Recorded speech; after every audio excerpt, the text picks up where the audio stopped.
Bismillahirrahmanirrahim. Assalamualaikum warahmatullahi wabarakatuh.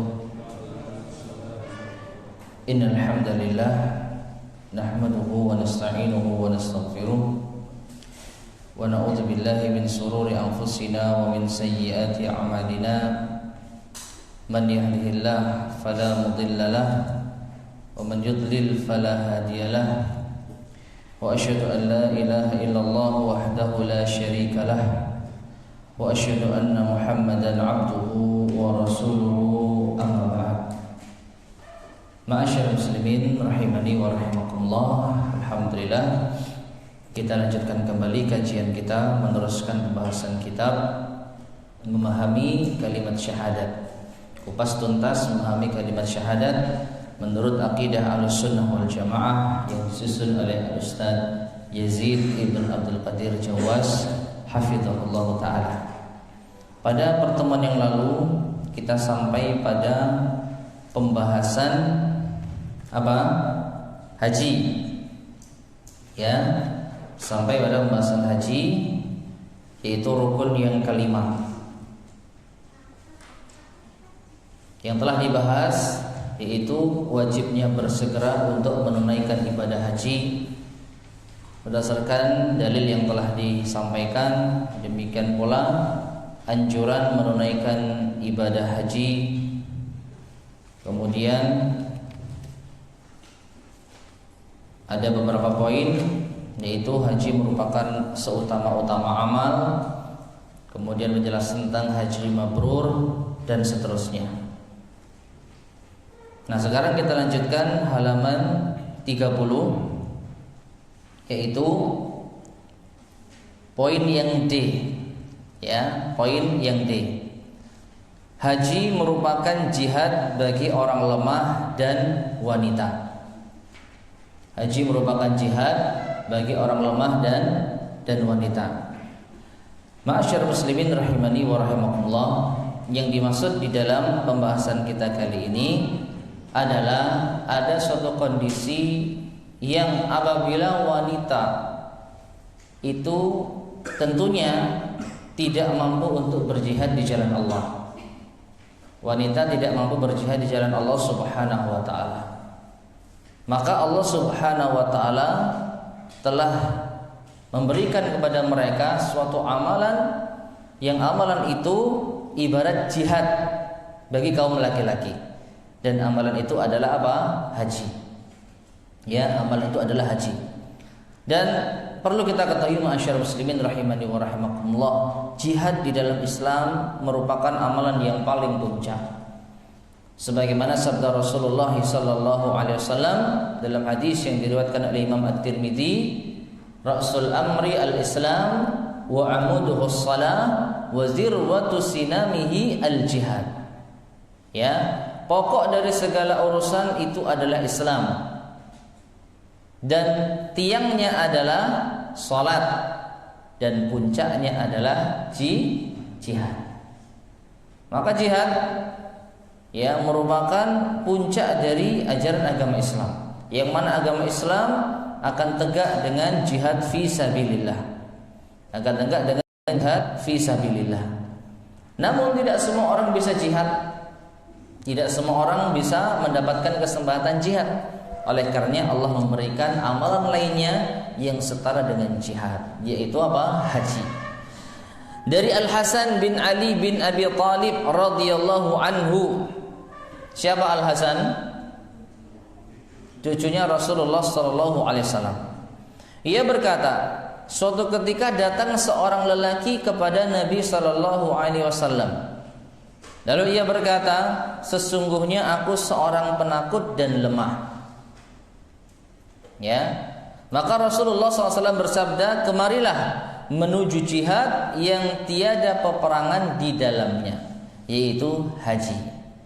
Hadisnya sahih, diriwayatkan oleh Imam At-Tabarani dan disahihkan oleh Syekh Al-Albani dalam Sahih Al-Jami' As-Saghir. Nah, ma'asyiral muslimin rahimani wa rahimakumullah, secara asal seorang laki-laki, maka apabila dia diperintahkan oleh pemimpin kaum muslimin untuk berjihad, maka dia harus berangkat. Ya, maka dia harus apa? berangkat. Namun ada kalanya orang ini orang yang mungkin penakut apalagi lemah. Dan wallahu a'lam bishawab, kita husnudzon sisi lemahlah yang ingin untuk diselesaikan solusinya oleh Rasulullah SAW. Ya, karena penakut ini termasuk aib. Seorang laki-laki kemudian apa? Takut, apalagi takut apa? Berperang, termasuk apa? Aib. Ya, apalagi Rasulullah SAW telah diberikan keutamaan oleh Allah Subhanahu Wa Taala, justru musuhlah yang takut kepada beliau. Dalam suatu hadis disebutkan bahwasanya Rasulullah SAW bersabda, "Fuddiltu 'alal anbiya bisittin." Aku diberikan keutamaan oleh Allah Subhanahu Wa Taala dalam 6 perkara. Dalam 6 perkara. Salah satunya adalah wa nusirtu birru'b. Aku ditolong oleh Allah dengan ar-ru'b. Apa itu ar-ru'b? Yaitu rasa takut yang ditanamkan oleh Allah Subhanahu Wa Taala kepada musuh sebelum bertemu selama 1 bulan perjalanan. Ya. Jadi Rasulullah SAW ketika menjelang berperang 1 bulan sebelum bertemu musuh sudah apa? Takut terlebih dahulu. Maka jiwa pemberani justru ada pada para sahabat radhiyallahu ta'ala anhum.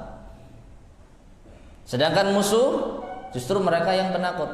Sehingga penakut ini sebenarnya merupakan apa? Suatu yang aib, khususnya bagi seorang lelaki.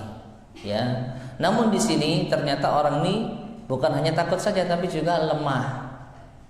Maka kita husnudzon karena dia lemah, mungkin dia apa? Takut. Ya, intinya dia apa? Tahu dirilah. Orang semacam aku lemah kayak gini, ya kemungkinan apa? Kalah mungkin. Maka Rasulullah pun apa? Menyebutkan, mari menuju jihad yang tidak ada peperangan di dalamnya, yaitu apa? Haji. Dan dari Aisyah radhiyallahu anha ia berkata, "Ya Rasulullah, naral jihada afdalul amali, afala nujahid?" Wahai Rasulullah, kami memandang jihad adalah amalan yang paling afdal, seutama-utama amal. Maka mengapa kami tidak berjihad? Afala nujahid? Apakah kami boleh ikut berjihad? Ya, apakah kami boleh berjihad? Maka Rasulullah SAW menjawab, tidak. Bagi kalian ada jihad yang paling utama, yaitu haji yang mabrur.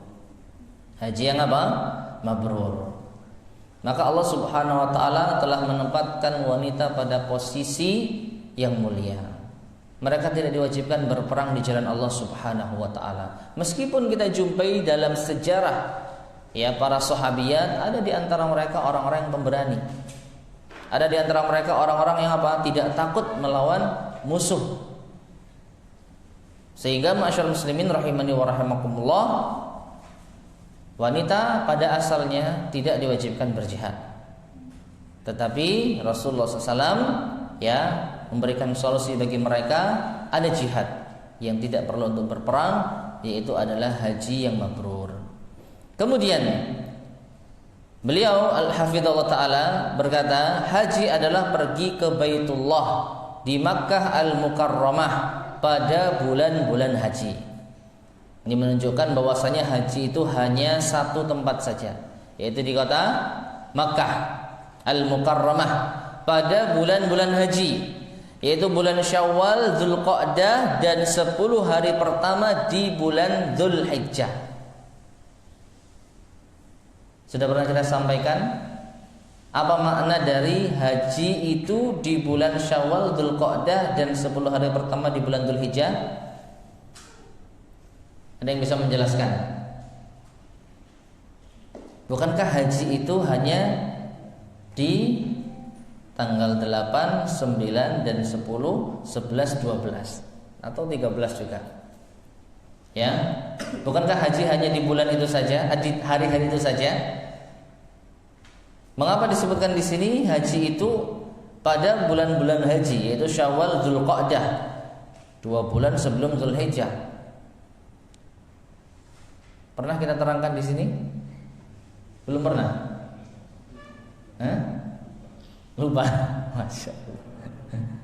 Sekarang lupa, dulu nggak tahu. Ya. Jadi ma'asyiral muslimin rahimani wa rahimakumullah, hal ini dasarkan firman Allah Subhanahu wa taala, al-hajju ashhurum ma'lumat. Haji itu pada bulan-bulan yang maklum, pada bulan-bulan yang telah diketahui. Jadi ini nas yang sharih dari Allah Subhanahu wa taala bahwasanya haji itu diselenggarakan ya di bulan-bulan yang telah maklum. Yang dimaksud di sini adalah bulan Syawal, Dzulqa'dah dan Dzulhijjah. Nah, yang dimaksud haji itu pada bulan-bulan itu adalah rangkaian ibadah haji itu bisa dimulai pada bulan-bulan yang disebutkan tadi. Syawal, Dzulqa'dah dan sebelum tanggal 8 di bulan Dzulhijjah. Apa maknanya? Maknanya adalah seseorang, atau yang perlu kita ketahui terlebih dahulu, di antara rangkaian ibadah haji itu adalah umrah. Bahkan Rasulullah mengatakan umrah ini masuk dalam rangkaian ibadah haji sampai hari kiamat. Ya, umrah terlebih dahulu. Dan umrahnya yang paling afdal atau haji yang paling afdal yang disimpulkan dari berbagai pendapat para ulama adalah haji tamattu. Dan ini kebanyakan hajinya kaum muslimin di Indonesia, yaitu kaum muslimin berangkat haji ke sana kemudian umrah sampai selesai, kemudian melepas pakaian ihram menunggu sampai tanggal 8 Dzulhijjah. Nah, apabila umrah haji ini dimulai pada bulan Syawal, Dzulqa'dah ataupun sebelum tanggal 8 di bulan Dzulhijjah, maka haji mereka adalah haji yang syar'i. Artinya mereka telah melakukan ibadah umrah yang termasuk rangkaian haji ya di bulan-bulan tersebut. Sehingga ma'asyiral muslimin rahimani wa rahimakumullah, apabila ada seseorang yang berniat haji, ya, berniat haji kemudian umrah terlebih dahulu, tapi umrahnya di bulan Ramadan. Bulan Ramadan ini bulan sebelum bulan apa? Syawal, kan begitu. Mau haji, berangkatnya kapan? Bulan Ramadan. Misalnya berangkat bulan Ramadan sampai sana umrah. Selesai umrah, lepas pakaian ihram, menunggu sampai bulan Dzulhijjah misalnya di sana, berapa? 2 bulan. Ya, tanpa melakukan ibadah umrah lagi selama Syawal, Dzulqa'dah dan 10 hari pertama di bulan Dzulhijjah, maka hajinya apa? Bukan haji yang syar'i. Karena dia belum umrah. Loh, di bulan Ramadan, nah umrah ini bukan umrah haji, karena umrah yang haji itu hanya boleh di bulan Syawal, Dzulqa'dah dan Dzulhijjah. Sehingga selesai bulan Ramadan misalnya seorang berniat haji, berangkat pas bulan Syawal, bismillah berniat haji tamattu misalnya. Dan kebanyakan haji kaum muslim haji tamattu. Ya, yang dinamakan tamattu karena tamattu itu berasal dari kata tamatta'a. Ya, tamatta'u tamattu'an, artinya bersenang-senang. Mengapa dikatakan bersenang-senang? Karena selesai umratul hajj, umrah haji, kaum muslimin bebas melakukan apa saja. Ya, melakukan apa saja yang dilarang saat memakai pakaian ihram. Jadi bulan Syawal masuk ke Mekah umrah, niatnya umrah untuk apa? Haji. Ya, tentu dimulai dari memakai pakaian ihram di luar miqat, ini masalah tersendiri. Setelah umrah, ya, sa'i, tahallul, boleh mencukur rambut secara apa? Gundul, ya. Boleh taksir, yaitu apa? Hanya memotong sebagian saja. Setelah itu bebas, lepas pakaian ihram, bebas dia bersenang-senang. Boleh melakukan amalan-amalan yang dilarang saat memakai pakaian ihram, seperti memakai minyak wangi boleh, menikah boleh, ya. Kalau orang yang memakai pakaian ihram saat ihram tidak boleh melakukan itu semua. boleh memakai pakaian berjahit, boleh memakai penutup kepala, peci. Nah ini nunggu sampai apa? Sampai tanggal 8 Dzulhijjah yang dikenal dengan hari tarwiyah. Lalu dia lanjutkan kembali inti dari ibadah hajinya, berangkat ke Mina, kemudian Arafah, ya Muzdalifah, kembali ke Mina lagi, kemudian tawaf ifadah, dan selesai rangkaian ibadah haji. Nah intinya ibadah haji dimulai dengan amalan umrah, dan umrah ini hanya boleh dimulai sejak bulan Syawal. Kalau nggak bulan Syawal, ya Dzulqa'dah atau Dzulhijjah, ya. Sehingga masyarakat muslimin rahimani wa rahmatullah, inilah maksud dari haji adalah pergi ke Baitullah di Makkah Al-Mukarramah pada bulan-bulan haji, yaitu bulan Syawal, Dzulqa'dah, dan 10 hari pertama di bulan Dzulhijjah. Kemudian haji dilakukan dengan menjalankan semua manasik,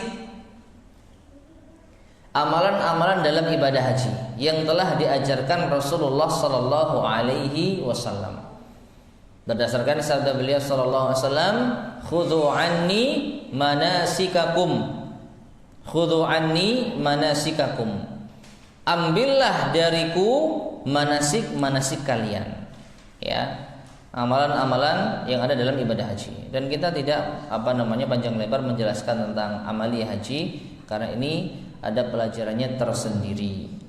Kemudian haji merupakan ibadah yang berhubungan dengan harta dan jiwa. Dengan harta karena apa, Pak? Berangkat ke sana biayanya lumayan, ya. Kemudian jiwa. Di sana apa? Kita benar-benar harus siap fisik. Terlebih bulan-bulan haji ini termasuk di antara cuaca yang apa? Panas. Cuacanya sangat sangat panas. Dan kita mendapatkan kemudahan di di masa sekarang ini, segalanya bisa dimudahkan dengan angkutan transportasi umum, bus gitu misalnya. Kita nggak bisa membayangkan di zaman Rasulullah SAW cuaca panas berjalan, ya. Apalagi dulu Safa dan Marwah itu berupa apa? Berupa apa? Bukit, ya. Safa dari Masjidil Haram keluar naik ke Safa, turun jalan naik ke Marwah begitu. Ya kalau sekarang sudah datar, tinggal milih lantai dasar, lantai 1, 2 atau 3. Tapi jalannya tetap apa? Datar.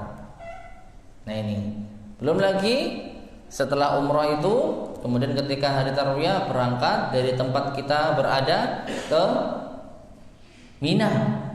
Ya jaraknya cukup jauh. Bayangkan berjalan kaki. Ya. Nah ini pun saja kaum muslimin, di antara kaum muslimin yang ada pasti ada yang meninggal ketika ibadah haji.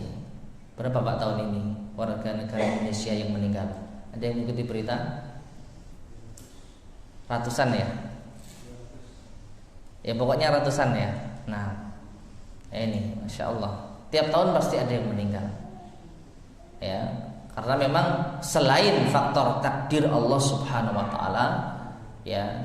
Karena memang haji ini ibadah yang penuh perjuangan, fisik harus disiapkan, ya. Nah seperti itu. Nah yang membawa berbagai dampak positif bagi individu dan masyarakat, bahkan merupakan muktamar Islam internasional, ya, pertemuan kaum muslimin sedunia, di mana umat Islam dari seluruh penjuru dunia berkesempatan untuk bertemu dan saling mengenal. Tidak ada satu tempat di permukaan bumi ini yang mengalahkan dua kota suci Madinah dan Makkah. Dan ini alhamdulillah dimiliki oleh Islam dan kaum muslimin. Pertemuan dalam rangka urusan agama dan ibadah di dunia ini tidak ada yang mengalahkan ibadah haji, ya. Dan kalau berbicara tentang tempat, ya tempat adalah Masjidil Haram dan Masjid Nabawi. Tidak pernah sepi pengunjung. Tidak pernah tidak ada pengunjung. Ya, tidak pernah tidak ada pengunjung. Bahkan yang namanya tawaf, ya, di Ka'bah sana ini tidak pernah ada yang tidak tawaf. Coba lihat channel Saudi Al-Quran, kalau punya parabola, 24 jam disiarkan secara langsung dari Masjidil Haram. Nah ini, ada yang pernah lihat betapa nggak pernah berhenti, kecuali waktu sholat. Waktu sholat ya harus berhenti, semuanya berhenti tawaf. Tapi di luar waktu sholat langsung, ya. Memang ada waktu-waktu yang waktu-waktu yang sepi pengunjung, dan itu ada saat kaum muslimin melaksanakan rangkaian ibadah haji dimulai tanggal 8 Dzulhijjah. Ya, jadi kalau mau sedikit cerita gitu ya, ini juga lihat di televisi gitu ya. Ramadan full penuh, apalagi 10 hari terakhir. Tumpah ruah kaum muslimin sampai keluar Masjidil Haram, sampai mendekati hotel-hotel yang jaraknya 500 meter. Bayangkan, sekitar 500 meter dari Masjidil Haram itu jalanan penuh, ya, penuh.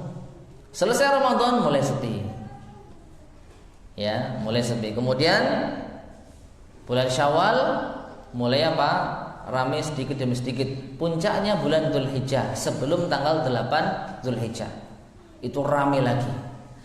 Pas tanggal 8 Dzulhijjah kaum muslimin sudah berangkat ke Mina, yang berangkat ibadah haji. Sisanya orang-orang yang ya mungkin penduduk setempat. Nah itu sepi, tapi tetap ada yang tawaf. Nggak pernah nggak ada yang tawaf. Insya Allah, ya. Jadi pelataran Masjidil Haram, pelataran Ka'bah itu longgar sekali. Tapi tetap ada yang yang tawaf. Nah nanti ketika tanggal 10 sudah berangsur-angsur kembali lagi, penuh lagi. Sekarang penuh lagi, ya. Nanti sampai tanggal 10 Dzulhijjah maka mulai ada jeda, ya. Jeda musim haji selesai, orang-orang yang haji ini sudah mulai pulang satu persatu, maka jeda itu juga sepi. Tapi nanti di awal bulan setelah Dzulhijjah, Muharram, mulai ramai lagi musim umrah sampai nanti Ramadan. Jadi nggak pernah sepi. Bayangkan Pak, listriknya AC Pak, pasang. Ada kipasannya tapi AC. Ya, Masya Allah. Belum lagi air zam-zamnya yang setiap hari diambil berapa ribu liter dan tidak pernah kering. Masya Allah. Ya, demikian pula bagian keamanannya, ya, silih berganti-gantian tapi tetap ada yang jaga. Nggak pernah nggak ada yang jaga. Ka'bah itu nggak pernah leren sih ditutup sih gitu ya. Hanya saja kemarin memang ketika kaum muslim berangkat haji sepi-sepinya ada penggantian kiswah. Ada yang lihat kemarin? Disiarkan secara langsung. Jadi kiswah itu diganti. Nah itu pas sepi-sepinya, memanfaatkan momentum kaum muslimin pada berangkat ke Mina. Kalau nggak gitu ya ribet semuanya. Dan intinya masyarakat muslimin, ya, tempat di sana benar-benar luar biasa. Ya, tempatnya berbarokah apalagi ketika musim haji, maka ini merupakan Muktamar Islam Internasional, pertemuan kaum muslimin sedunia. Ya, di sana kaum muslimin dari berbagai macam suku, daerah dan bangsa bertemu dengan satu tujuan, beribadah kepada Allah Subhanahu wa taala. Baik, Allah Subhanahu wa taala berfirman di dalam surat Al-Hajj 27 sampai 29. Wa adzin fin nasi bil hajj ya'tuka rijalan wa 'ala kulli dhamirin ya'tina min kulli fajjin 'amiq liyashhadu manafi'a lahum wa yadhkuru ismallahi fi ayyamin ma'lumat ala ma razaqahum min bahimatil an'am faqulu minha wa at'imul ba'isal faqir thumma liyaqdu tafathahum wal yufu nuzurahum wal yatawafu bil baitil atiq. Yang artinya, dan serulah manusia untuk mengerjakan haji. Niscaya mereka akan datang kepada Muhammad dengan berjalan kaki, rijal, atau mengendarai setiap unta yang kurus. Mereka datang dari segenap penjuru yang jauh agar mereka menyaksikan berbagai manfaat. Nah, ini yang dijadikan apa? Syahid oleh Al-Ustadz Yazid bin Abdul Qadir Jawas, bahwasanya haji ini apa? Dapat membawa dampak positif. Ya, karena Allah mengatakan liyashhadu manafi'a lahum, agar mereka menyaksikan manfaat untuk mereka, dan agar mereka menyebut nama Allah pada beberapa hari yang telah ditentukan. Di antara tuntunan Rasulullah SAW ketika ibadah haji adalah memperbanyak apa? Zikir, talbiyah dan zikir.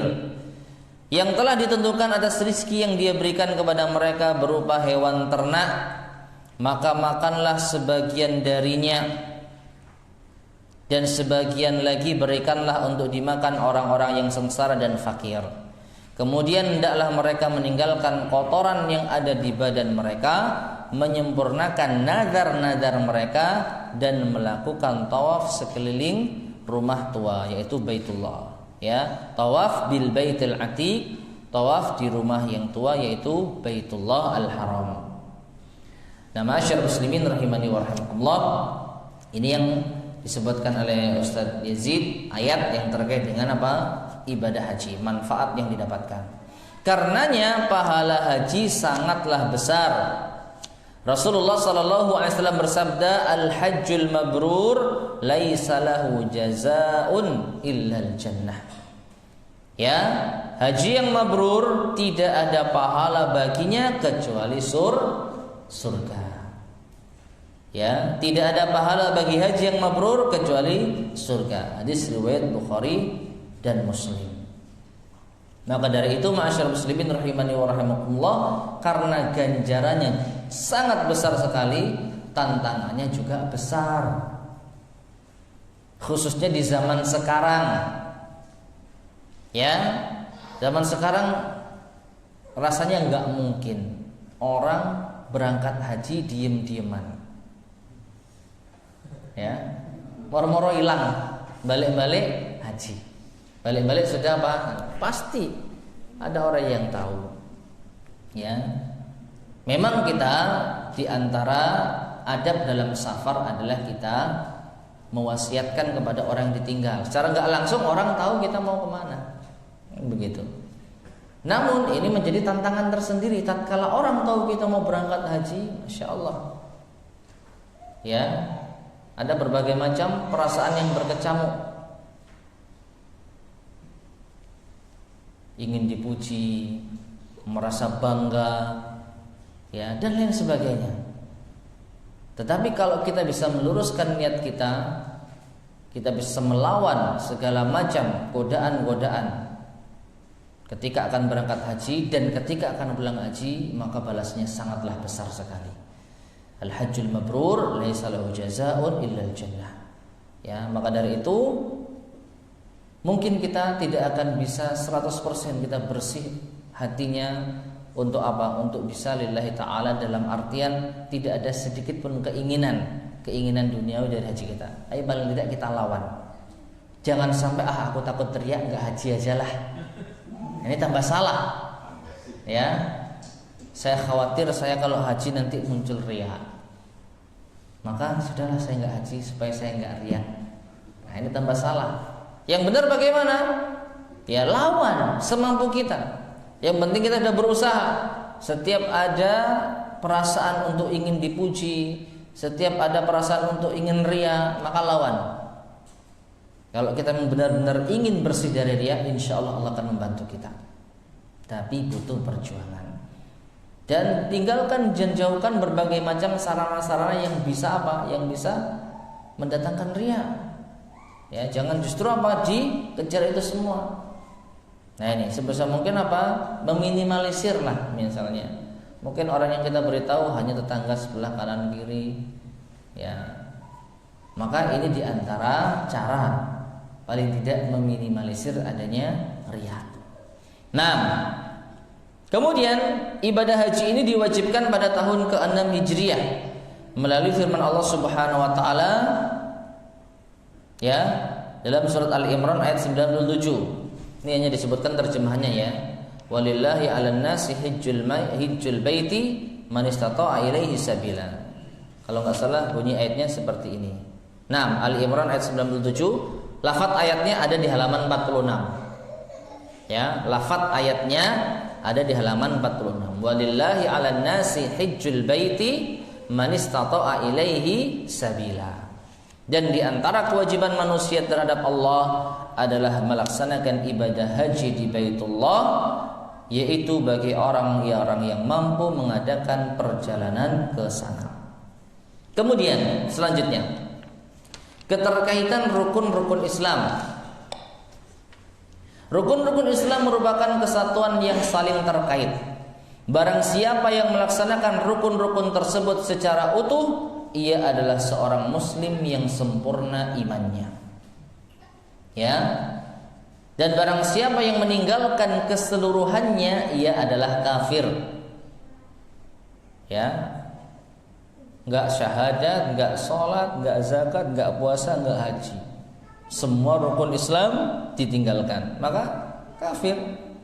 Nah, barang siapa yang meyakini keseluruhan namun mengabaikan salah satu selain 2 kalimat syahadat karena malas, maka ia adalah orang yang fasik.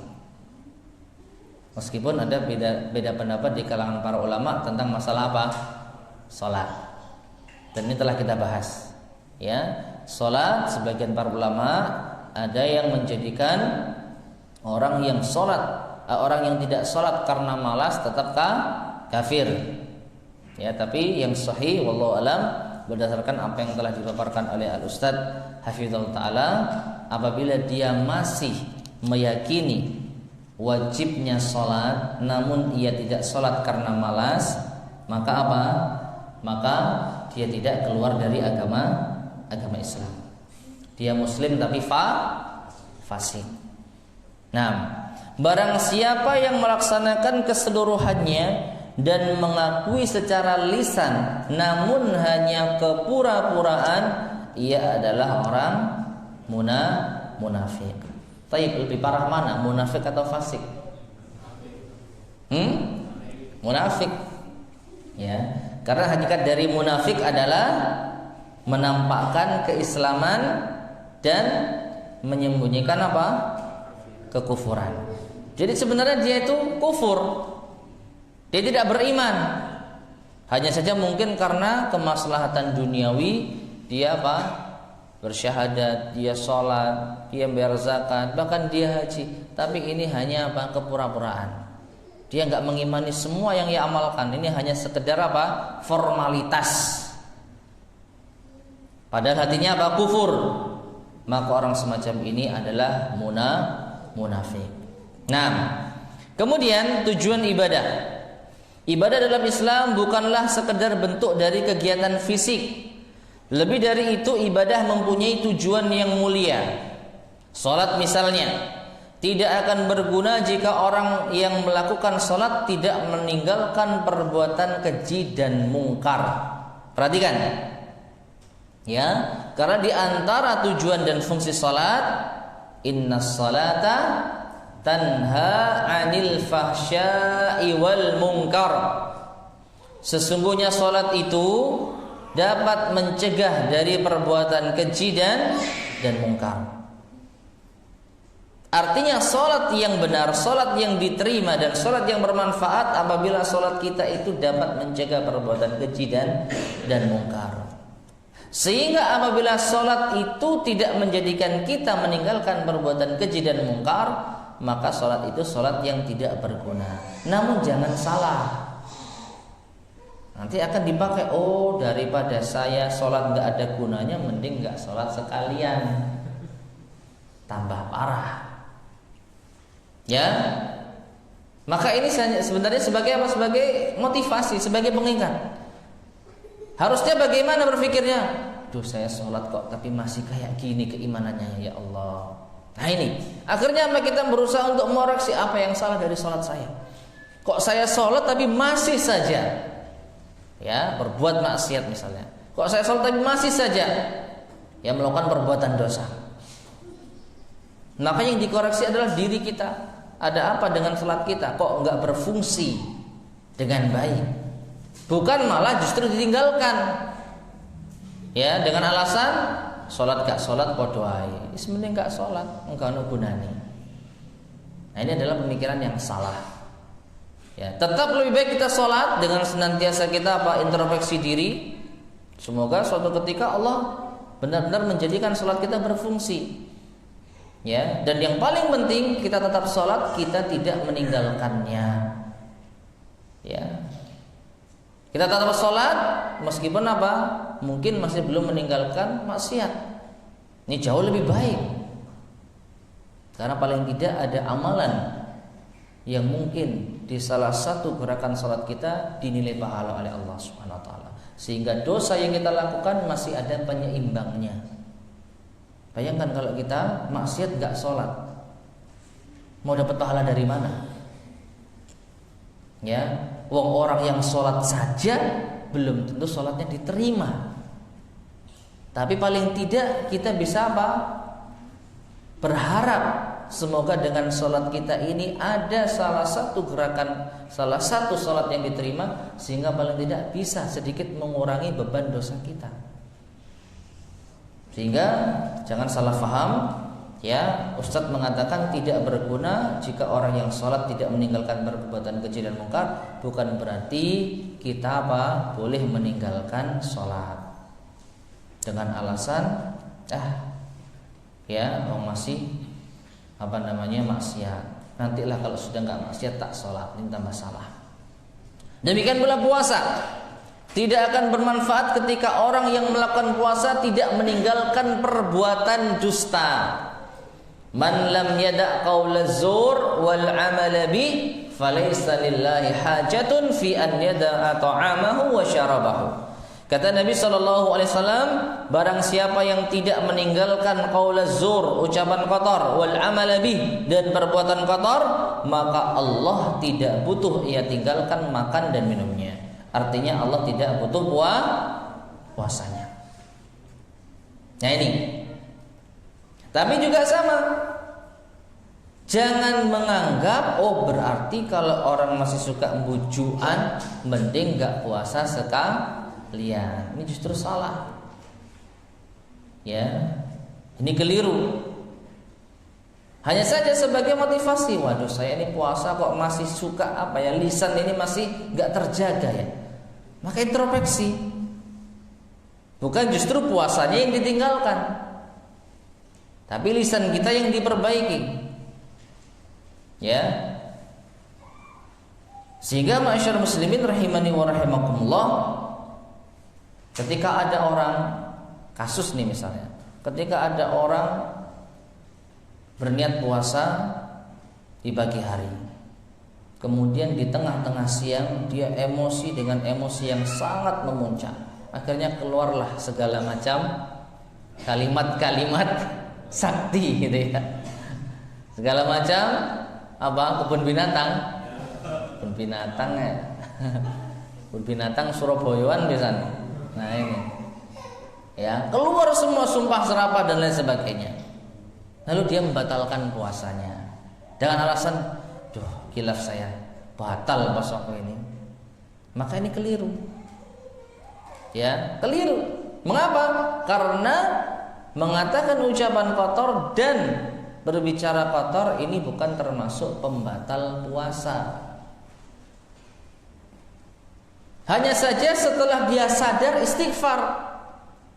Dan memang harus diakui omongan kotor dan perkataan kotor, perbuatan kotor ini menjadi salah satu sebab Allah nggak butuh puasa kita. Artinya pahala kita gugur, harus kita akui. Tapi paling tidak kewajiban puasa ini masih kita tunaikan. Artinya minimal puasa kita ini sah. Kita nggak dianggap meninggalkan puasa. Daripada kita membatalkan puasa tanpa sebab yang syar'i, kemudian nanti kita mengulang lagi, kita mengqadha di lain hari. Ya. Jadi sekali lagi puasa punya aturan sendiri. Tidak semua perbuatan itu membatalkan puasa. Mengurangi puasa iya. Puasa menjadi tidak berguna iya. Tapi jauh lebih baik tetap kita berpuasa karena untuk menggugurkan kewajiban yang ada. Nah, makanya saya di sini dikatakan kemudian haji dan zakat juga tidak akan diterima jika dilakukan hanya ingin dipuji orang lain. Nah, kalau ini benar, ya, haji dan zakat niatnya hanya ingin mendapatkan pujian, maka benar tidak akan diterima oleh Allah Subhanahu Wa Taala, karena ini adalah hakikat dari dia. Meskipun demikian, ini yang tadi kita sampaikan dan disampaikan pula oleh beliau. Meskipun demikian bukan berarti ketika tujuan dan buah tersebut belum tercapai, sholat tapi masih maksiat, puasa tapi masih ngomong kotor, haji dan zakat masih tapi suka pamer ibadah, bukan berarti ketika tujuan ini tidak kita capai, ibadah boleh ditinggalkan. Gak usah haji, gak usah sholat, gak usah puasa, gak usah zakat, masih ada riya kok. Bukan berarti seperti itu. Dalam kondisi seperti ini seorang tetap berkewajiban untuk menunaikannya seikhlas mungkin. Ya upayakan. Ya memang ini kekurangan kita, kurang belajar tentang keikhlasan. Maka tatkala kita melaksanakan suatu ibadah, mudah untuk digoda, mudah untuk riya. Ya, ini kesalahan kita. Maka apa yang bisa kita lakukan? Seikhlas mungkin. Dan senantiasa berusaha mewujudkan tujuan dari setiap ibadah yang dilakukan. Ya, fattaqullaha mastata'tum. Dan juga jangan lupa setelah kita sadar akan bodohnya diri kita, akan kurangnya keikhlasan kita, ya kita harus belajar ikhlas. Mengetahui tentang keutamaan tauhid, mempelajari tentang bahaya riya, mempelajari tentang bahaya syirik. Nah, ini yang dilakukan kalau kita memang benar-benar ingin ibadah lillahi ta'ala. Nah, kemudian cabang-cabang iman, perkara-perkara yang disebutkan dalam hadis di atas. Hadis apa ini yang dimaksud? Hadis rukun Islam, hadis Ibnu Umar, bunyal Islam ala khamsin. Bukanlah keseluruhan masalah yang ada dalam Islam. Penyebutan dalam hadis ini hanya terbatas pada perkara-perkara di atas: syahadat, sholat, zakat, puasa, haji. Hanya itu saja. Mengingat urgensi pentingnya perkara-perkara tersebut, karena masih banyak perkara-perkara lain dalam Islam yang tidak disebutkan. Di antaranya Rasulullah SAW bersabda, al-imanu bid'un wa sab'una au bid'un wa sittuna syu'batan. Iman itu memiliki 70 cabang atau 60 cabang lebih. Fa'afdaluha, dalam riwayat yang lain, fa'alaha, yang paling utama atau yang paling tinggi, qaulu la ilaha illallah, ucapan la ilaha illallah. Wa adnaha imatatul adza 'anit tariq, dan yang paling rendah menyingkirkan gangguan dari jalan. Ya, wal haya syu'batun minal iman, dan rasa malu adalah salah satu cabang dari keimanan. Nah, ini di dalam hadis ini menyingkirkan gangguan rasa malu termasuk di antara iman, termasuk di antara Islam yang tidak disebutkan dalam hadis rukun Islam. Bayangkan 70 sekian cabang. 70 sekian cabang. Yang disebutkan hanya 5. Sisa berapa? 60 sekian, 65 sekian. Ya, dan banyak sekali amalan-amalan di dalam Islam. Demikianlah syarah penjelasan singkat dari hadis yang mulia ini. Melalui hadis ini kita bisa memahami bahwa Islam adalah akidah, keyakinan dan perbuatan. Ya, mana keyakinan di sini? Dalam hadis yang tadi kita sebutkan tadi, syahadat, ucapan iya, keyakinan juga iya. Ya, adapun perbuatan jelas, haji, kemudian salat, zakat, puasa. Karenanya amal perbuatan akan sia-sia tanpa adanya iman, dan amal perbuatan masuk dalam bagian iman. Pembaca Buku ini adalah buku pertama dari penjelasan secara lebih luas dari rukun-rukun Islam yang 5. Dan buku ini menjelaskan tentang rukun yang pertama, yaitu syahadat. Buku ini adalah jilid pertama dari 5 jilid yang direncanakan akan terbit insya Allah.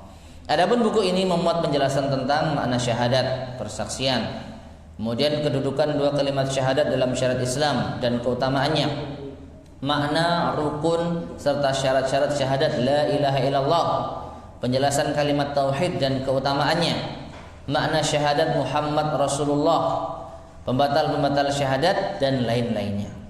Semoga melalui buku ini pembaca akan bertambah ilmu tentang Islam dan dapat mengamalkannya. Dan buku ini penulis beri judul Kupas Tuntas Memahami Kalimat Syahadat Menurut Akidah Ahlussunnah wal Jamaah. Apa yang benar dalam buku ini datangnya dari Allah Azza wa Jal, dan apa yang keliru adalah dari kesalahan penulis dan dari setan. Penulis memohon ampun kepada Allah Azza wa Jal yang Maha Pengampun, Maha Penyayang. Akhirnya penulis berharap agar para pembaca memberikan nasihat yang baik apabila di dalam buku ini terdapat kesalahan dan kekurangan. Mudah-mudahan Allah Azza wa Jalla memberikan kepada kita ganjaran yang baik dan menunjukkan jalan yang benar, menghidupkan dan mewafatkan kita di atas sunnah. Semoga salawat dilimpahkan kepada Nabi Muhammad SAW, keluarga dan para sahabatnya, serta orang-orang yang mengikutinya dengan baik dan benar. Dan akhir doa kami adalah Alhamdulillah walhamdulillahi rabbil alamin. Dan segala puji hanyalah milik Allah, Rabb semesta alam. Ya, Bogor, Dzulqa'dah 1428 bertepatan dengan Desember 2007 Masehi. Penulis yaitu Al-Ustadz Yazid bin Abdul Qadir Jawas Al-Fatih. Ternyata baru muqaddimah. Subhanallah. Ya, tapi paling tidak ini gambaran umum tentang apa yang akan kita bahas. Paling tidak semua sudah kena meskipun poin-poinnya. Meskipun nanti akan kita ulang lagi. Perhatikan, akan kita ulang lagi dan khusus membahas rukun Islam yang pertama. Ya, insyaallah enggak ada ruginya kita murajaah. Wa dzakir fa inna dzikra tanfa'ul mu'minin. Berilah peringatan karena peringatan itu bermanfaat bagi orang-orang yang beriman. Ma'asyiral muslimin rahimani wa rahimakumullah. Mungkin ini yang bisa kita sampaikan pada pertemuan kita di malam hari ini. Insyaallah akan kita lanjutkan pada pertemuan berikutnya, masuk ke dalam permasalahan inti dari kitab ini, yaitu bab yang pertama, makna syahadat menurut bahasa dan istilah. Wallahu a'lam bishawab. Dari sini mungkin ada yang disampaikan, ditambahkan, monggo silakan. Ya. Masalah cabang-cabang iman ini, Ustaz. Itu 70 cabang itu apakah memang hakikatnya 70 cabang atau semacam kiasan karena saking banyaknya cabang bagaimana? Wallahu a'lam bishawab. Ya, wallahu a'lam bishawab. Yang saya tahu memang 70 cabang. Ya, 70 cabang. Tetapi bukan berarti 70 cabang itu adalah seluruh amalan di dalam Islam. Karena kalau seluruh amalan dalam Islam ya enggak hanya 70. Ya, adab-adab keseharian kita. Ya, berwudu misalnya. Ada gerakan-gerakannya, kemudian juga doa-doa. Ya, ini kalau dijumlah ya ratusan amalan di dalam Islam. Ya, hanya saja wallahu alam, ya, semoga saya tidak salah. 70 yang disebutkan di sini adalah termasuk di antara mungkin inti-inti dari amalan-amalan Islam. Mungkin seperti itu. Ya, wallahu a'lam bishawab. Baik, ada lagi yang disampaikan? Saya mau tanya tentang haji, hukumnya haji plus itu gimana? ONH plus. Haji plus itu gimana? Iya, hukumnya. Loh ya, haji plus itu gimana? Maksudnya melaksanakan haji plus itu hukumnya gimana? Apakah sama dengan haji? Ya, saya tanya dulu, haji plus itu seperti apa? Haji plus itu haji yang bayarnya plus tapi bayarnya plus daripada haji biasa. Waktu keberangkatannya itu lebih cepat dari Ya berarti ONH plus, ongkos naik haji plus, itu yang saya tahu. Ya, Jadi ongkos naik haji plus. Kenapa kok dikatakan plus? Ongkosnya ya jelas, ongkosnya juga besar.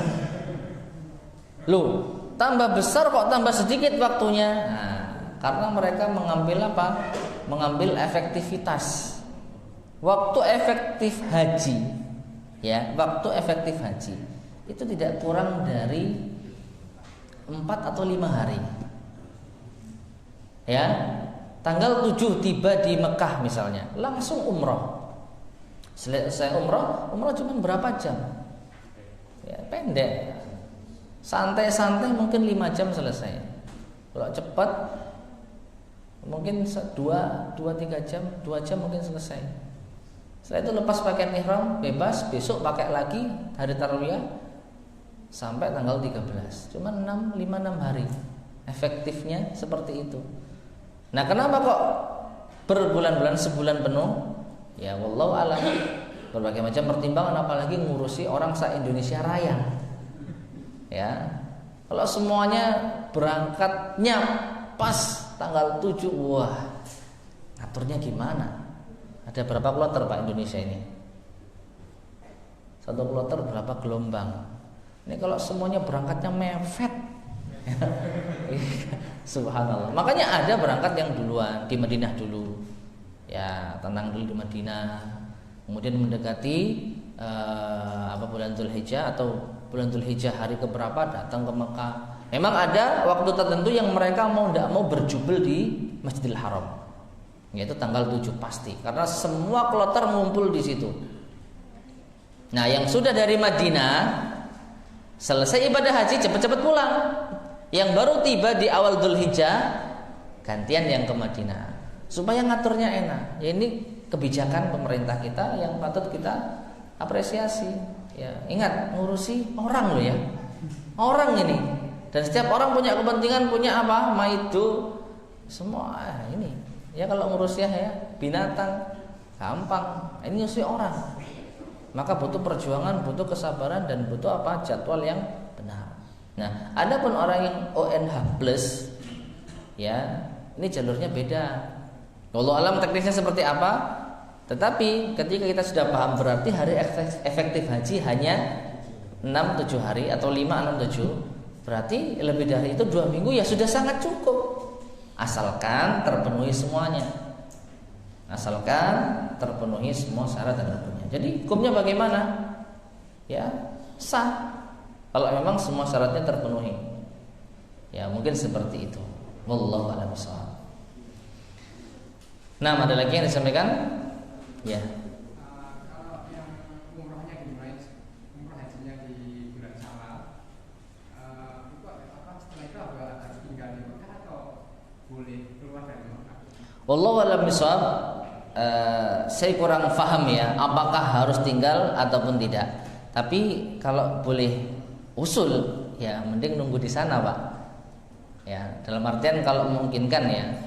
Tapi wallahu a'lam, saya kurang tahu apakah kalau keluar Mekah apakah batal gitu ya, harus ngulang umrah lagi, wallahu a'lam. Ya, wallahu a'lam. Tapi ya kalau sudah di sana dan sudah niat haji, saya rasa ya harusnya tetap di sana. Ya, harusnya tetap di sana menunggu sampai tanggal 8 Dzulhijjah tersebut. Wallahu a'lam. Nah, ada lagi yang disampaikan. Ini bahas masalah syahadat loh. Ya. Haji ini hanya plus-plus saja. Ya, tambahan wawasan saja. Nah, baik, jika tidak ada. Haji. Masya Allah. Suka plus ya berarti ya. Nah,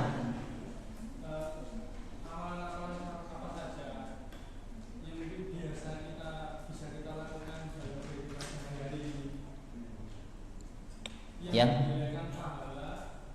seperti haji. Wallahu alam, yang saya ingat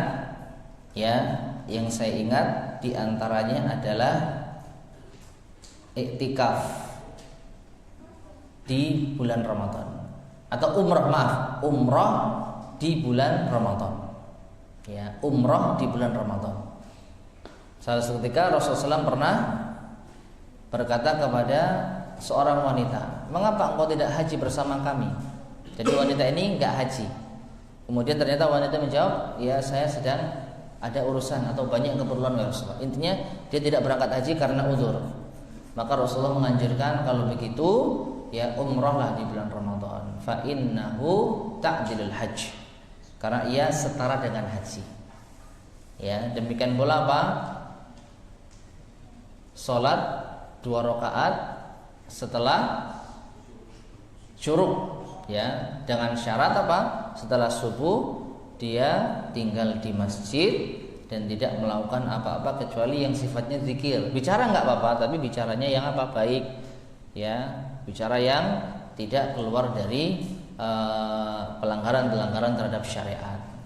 Maka setelah itu dia sholat 2 rakaat, seingat saya seperti amalan apa?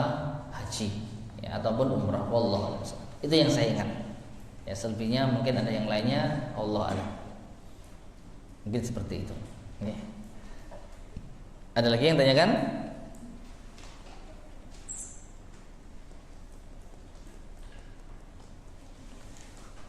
Baik, jika tidak ada, mungkin kita akhiri sekian. Kurang lebihnya saya mohon maaf.